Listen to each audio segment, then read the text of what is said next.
আমরা ওই দিন বিএনপির এই ফাঁকিরা বুঝেছিলাম, যেটা আজকে টিভিতে বললেন যে গণভোটটা আগে হতে হবে। আগে হলে এই প্যাচটা কিন্তু লাগলো না।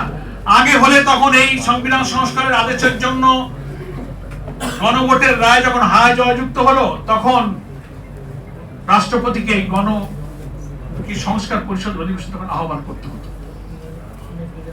তারপরে এই জুলাই সনদের রায়টা আইনি ভিত্তি পেত, তফসিল অন্তর্ভুক্ত হতো, তারপরে জাতীয় নির্বাচনে ভোটটা হতো, যারা মেজরিটি আসতো তারাই সরকার গঠন করত। ওনাদের মধ্যে এই অন্তরে ফাঁকি ছিল যে এটা আগে হলে এই জটিলতা হবে, তখন সংবিধান সংস্কার পরিষদ গঠন হবে, বৈঠক ডাকতে হবে, জুলাই সনদ পাস হবে, তখন আমাদের আর কোনো পথ থাকবে না। এই জন্য ওনারা আগে কিন্তু এই গণভোটটা করতে দেন।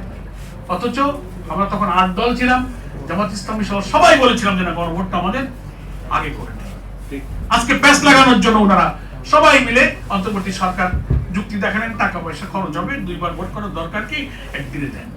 আমরা বলেছিলাম আগে দেন, তাহলে গণভোটের ব্যালটে কি কি বিষয় থাকছে জনগণ ভালো করে বুঝুক, দেখে শুনে তার মতামত দিন। সব নিয়ে গেলেন আপনারা একদিন।